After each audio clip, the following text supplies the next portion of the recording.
Nessa aula de número 14, a gente vai começar a estudar funções vetoriais de vetores aleatórios.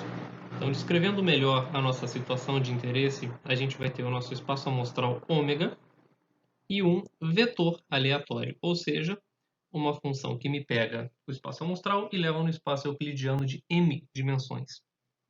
A gente vai estar interessado não no vetor aleatório x somente, mas sim em g de x, onde g é uma função que vai de Rm no mesmo espaço euclidiano. Ou seja, a gente quer olhar esse vetor aleatório aqui, y igual a g de x. E uma vez que a gente conheça a distribuição de x, eu vou estar interessado em encontrar quem que é a distribuição de y. O método que a gente vai fazer para isso vai ser bem semelhante ao que a gente aprendeu para fazer funções de variáveis aleatórias, aquele que a gente exigia que a função fosse bijetiva e diferenciável e calculava a derivada da inversa. Nesse caso, a derivada da inversa vai ter um papel semelhante ao que a gente aprendeu no cálculo 3, como o jacobiano.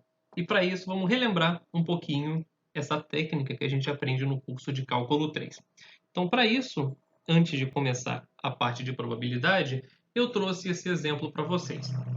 Então, a gente tem a seguinte integral dupla que a gente quer calcular sobre um domínio descrito pelas seguintes retas y igual a 2x, y igual a 2x menos 2, y igual a x e y igual a x mais 1.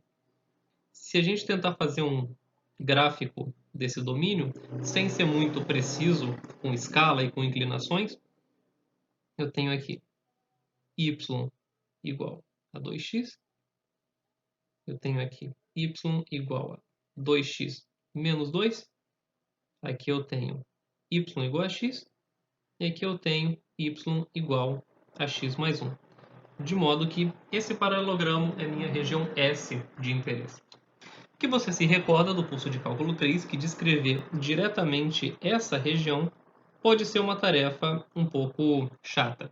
Então a gente vai tentar fazer uma mudança de variáveis.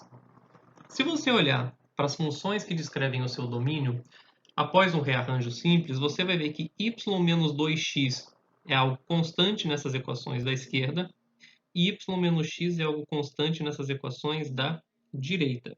Então, parece razoável eu fazer as seguintes definições. U igual a y menos 2x e v igual a y menos x.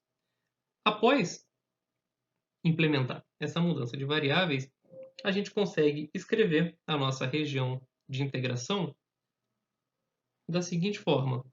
Vai ficar u igual a zero, a primeira equação do lado esquerdo. A segunda equação do lado esquerdo vai ficar u igual a menos 2. A primeira equação do lado direito vai ficar v igual a zero. E a segunda do lado direito vai ficar v igual a 1.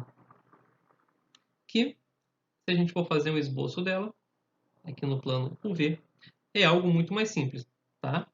Eu tenho u igual a zero, u igual a menos 2, v igual a zero e v igual a 1. De modo que minha nova região, que eu vou chamar de T, é esse retângulo.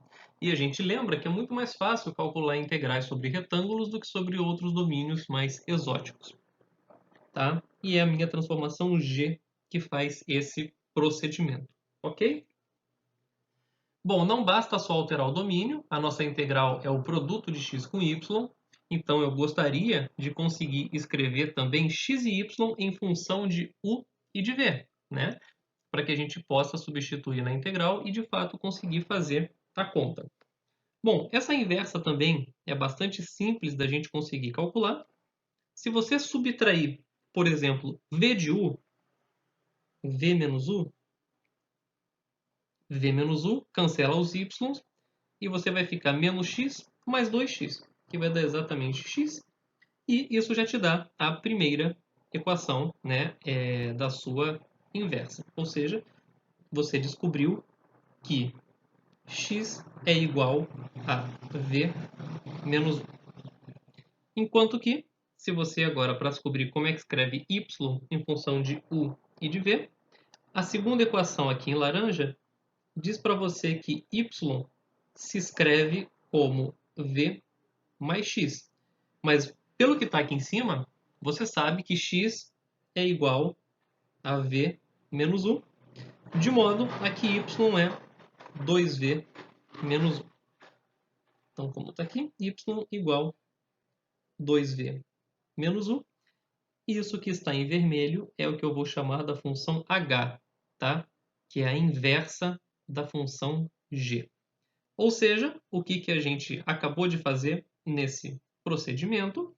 A gente tem u como uma função g1 de x e y, v como uma função g2 de x e y, e eu acabei de inverter essa função g e escrever x igual a h1 de u e v e y igual a h2 de u e de v.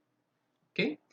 E isso já nos dá uma certa dica de como que a gente vai calcular essa integral. Então, a integral dupla sobre o domínio S da função xy dx dy, eu posso escrever como se fosse uma integral dupla sobre o domínio T, e eu vou trocar agora x pela sua nova expressão e y pela sua nova expressão em função de u e de v. Então, isso aqui é integral dupla sobre T de v menos u, 2v menos u. Tá? Eu simplifiquei o domínio, mas o meu integrando ficou um pouco mais complicado, mas não tão complicado quanto era o domínio S a princípio. E não posso simplesmente substituir du por dv aqui. Da mesma forma, quando você faz substituição simples em cálculo 1, né? Quando você, por exemplo, escreve x em função de outra variável, você não troca simplesmente dx por dt.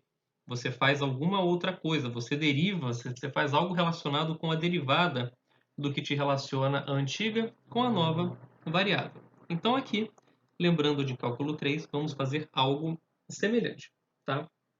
Então, quando eu for tentar escrever dx dy em função de du e dv, o que eu tenho que fazer é colocar aqui um certo termo de correção, que é justamente o jacobiano da minha mudança de variáveis. Eu tenho que escrever a derivada de x e y em função de u e de v.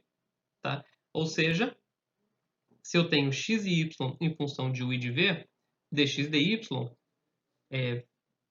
seguindo numa filosofia tipo regra da cadeia, a gente escreve como du dv, derivada de x em u, e v, derivada de y em u e v.